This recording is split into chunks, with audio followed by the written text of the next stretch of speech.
Today's class is Introduction to Banking.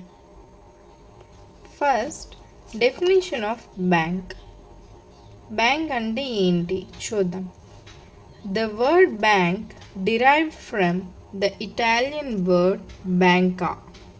Bank అనే వర్డ్ని Italian word బ్యాంకా అనే word నుంచి derive చేశారు అండ్ ఫ్రెంచ్ వర్డ్ బ్యాంక్యూ, both of which mean a seat or table for exchanging money.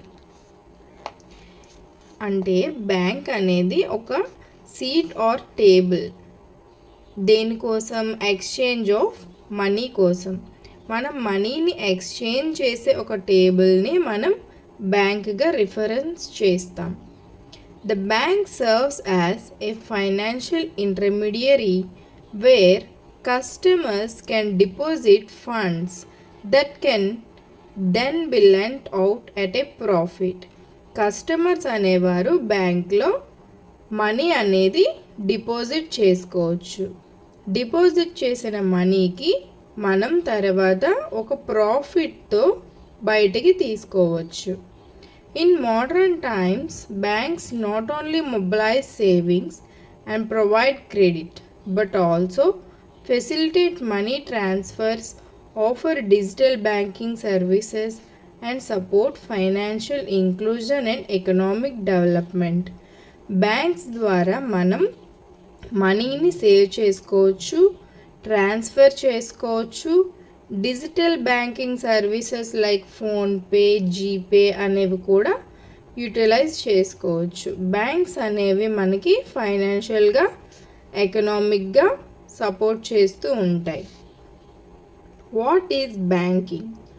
Banking can be defined as activity of accepting deposits from general public institutions then lending that money to earn profit. Bank అనేది మనకి డిపాజిట్స్ని accept చేస్తూ తిరిగి దాన్ని మనకి ప్రాఫిట్తో ఇచ్చే విధంగా motivate చేస్తూ ఉంటాయి. It also facilitates transfer of money from people to people, businesses to businesses and businesses to people. Bank అనేది మనీని ఒక పర్సన్ నుంచి పర్సన్కి కానీ, బిజినెస్ ద్వారా కానీ, బిజినెస్ నుంచి బిజినెసెస్ కానీ, పీపుల్ టు బిజినెస్ కానీ మనకి ట్రాన్స్ఫర్ చేస్తూ ఉంటాయి. Banking is an industry that allows people and businesses to deposit, borrow and transfer money. Bank అనేది మనకి మనీని డిపాజిట్ చేసుకోవడానికి కానీ, అప్పు తీసుకోవడానికి కానీ, లేదా మనీని ట్రాన్స్ఫర్ చేయడానికి కానీ ఉపయోగపడుతూ ఉంటాయి. Nowadays, banking includes not only accepting deposits and lending but also services like issuing debit and credit cards, providing safe custody of valuables, lockers, ATM services and online money transfer across the country or world. ఇప్పుడు మనకి bank అనేది డిపాజిట్స్ని accept చేయడం లేదా మనకి issue చేయడమే కాకుండా మనకి debit and credits కార్డును కూడా ప్రొవైడ్ చేస్తుందన్నమాట. అలాగే మన వాల్యుబుల్స్ని స్టోర్ చేసుకోవడానికి లాకర్ సిస్టమ్స్ని కూడా అవైలబుల్లో ఉంచింది. Section 5(1)(b of the banking regulation act 1949 defines banking as accepting deposits for the purpose of lending or investment, deposits of money from the public, repayable on demand or otherwise, and withdrawable by check, draft. Section 5(1)(b ప్రకారం మనకి ఏంటంటే banks అనేవి check ద్వారా కూడా మనకి అమౌంట్ని withdraw చేసుకునే అవకాశాన్ని కల్పిస్తుంది. Function of banking: money storage. Both individuals and businesses store their money in banks. Apart from being a safe place to keep money, Banks also provide saving accounts that give the account owner interest on their deposit so that money is not sitting idle. మనం మనీని బ్యాంక్లో store చేసుకోవచ్చు. అయితే మనం store చేసిన amount అనేది ఐడల్గా ఉండకుండా bank అనేది దానికి కొంత ఇంట్రెస్ట్ని యాడ్ చేస్తుందన్నమాట. మనకి అప్పుడు మనీ అనేది సేఫ్గా ఉంది, బ్యాంక్లో పెట్టుకుంటే మన మనీ సేఫ్గా ఉంటుంది అనే అర్థం ఉంటుంది. అదేవిధంగా మనీ అనేది వేస్ట్గా ఉండడం కాకుండా దానిపైన ఇంట్రెస్ట్ కలుస్తుంది అనే హోప్ కూడా కస్టమర్కి కలుగుతుంది. Loan facility. Banks also give out loans to both individuals and businesses. These loans are to be paid back over a period of time with a certain amount of interest added. Bank అనేది మనకి లోన్స్ని కూడా కల్పిస్తుంది అన్నమాట. So ఈ loans అనేవి ఒక individual పర్సన్కి లేదా ఒక బిజినెస్ ఫిమ్ రన్ చేయడానికి కూడా బ్యాంక్స్ అనేది మనకి లోన్ ప్రొవైడ్ చేస్తుంది. అయితే కొంత పీరియడ్ ఆఫ్ టైంలో మనం ఆ లోన్ని రీపే చేయాల్సి ఉంటుంది కొంత ఇంట్రెస్ట్తో. Corporate finance management. Special kinds of banks called investment banks help business with complex financial transactions like mergers and acquisitions for IPOs. Generally, these banks do not offer retail or consumer banking services and only specialize in corporate finances. They are intermediaries in the transaction of work with large corporations, hedge funds, and other financial institutions.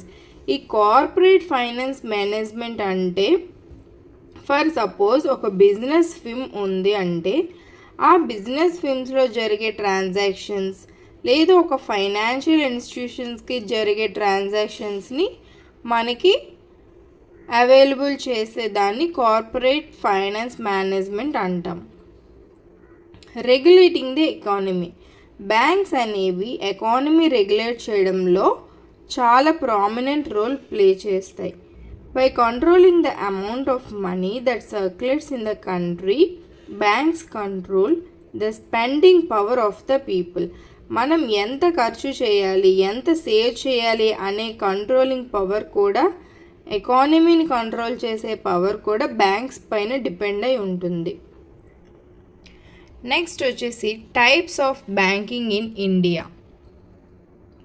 Various types of banking available in India are branch banking, unit banking, retail banking, wholesale banking, relationship banking, correspondence banking, narrow banking. ఇప్పుడు చూద్దాం ఒక్కొక్కటిగా. Branch banking అంటే ఏంటి? A system known as branch banking refers to the provision of the services by a bank via a broad network of branch offices. Banks' operations in order to better serve all of its customers and various geographic reasons.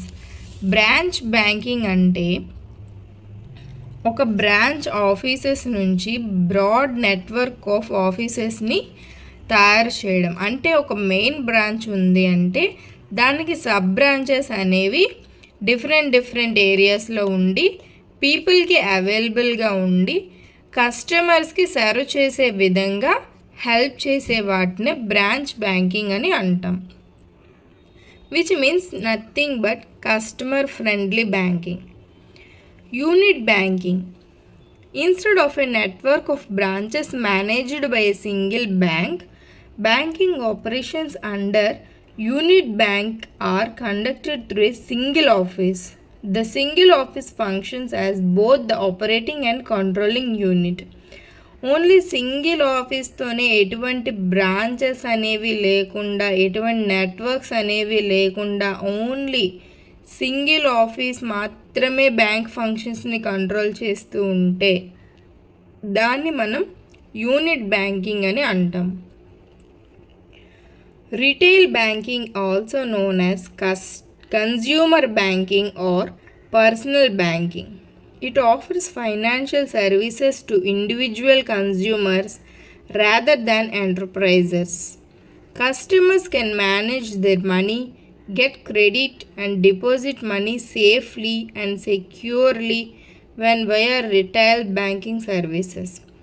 Retail banking is nothing but a consumer banking or personal banking.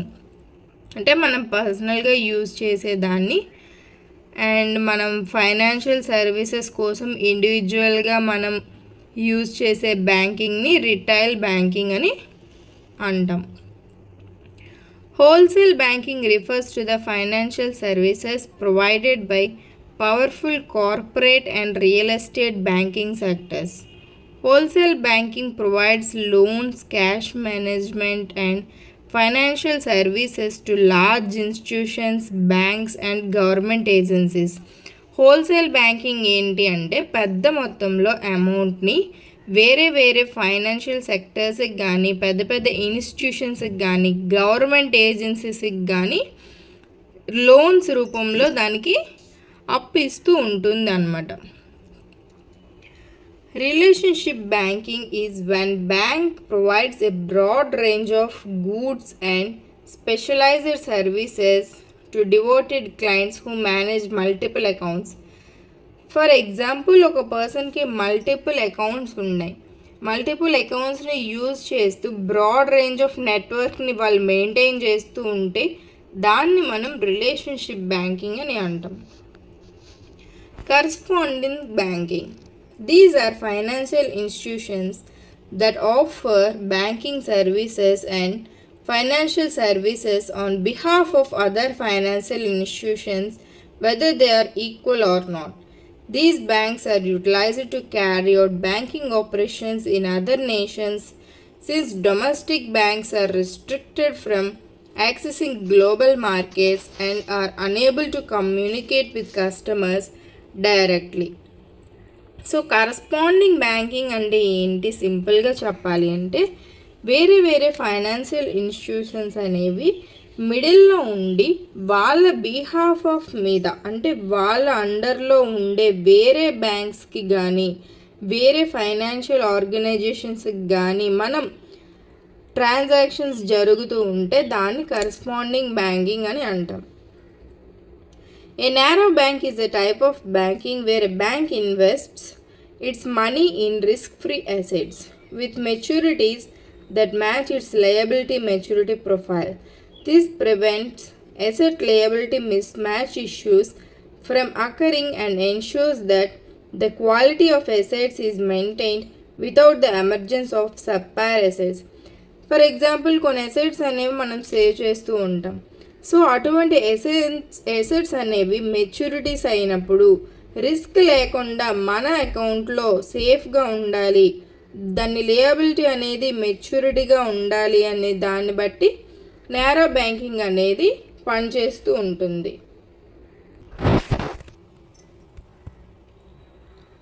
In the same way social banking ఏంటి అంటే social media banking, peer to peer lending or growth of online and financial communities.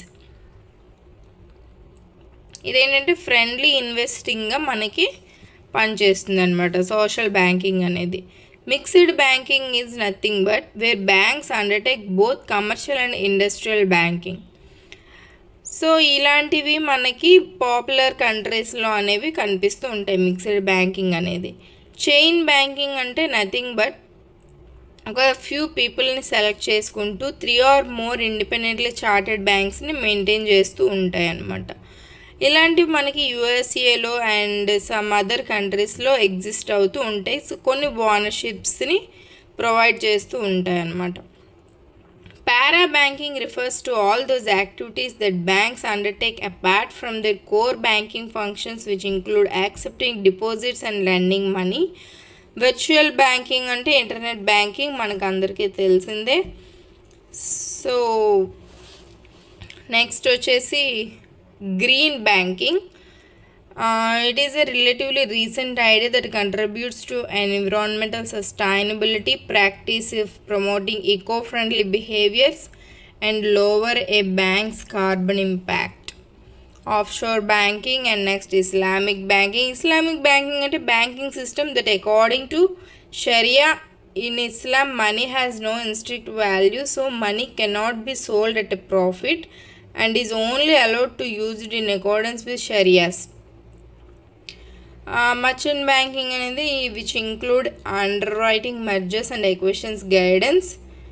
Merchant banks are also private institutions and not affiliated with any commercial or retail banking, which means ఇది చాలా ఎవరికి ఉపయోగపడుతుందంటే ఇప్పుడు shopping చేసే వాళ్ళకి I mean merchants ఉంటారు కదా, పెద్ద మోతాదులో మనకి పర్చేజ్ చేసి ట్రాన్సాక్షన్స్ చేసేవాళ్ళు. సో అటువంటి వాళ్ళకి మర్చెంట్ బ్యాంకింగ్ అనేది ప్రామినెంట్ రోల్ ప్లే చేస్తుంది అనమాట పెద్ద పెద్ద ఆర్గనైజేషన్స్లో.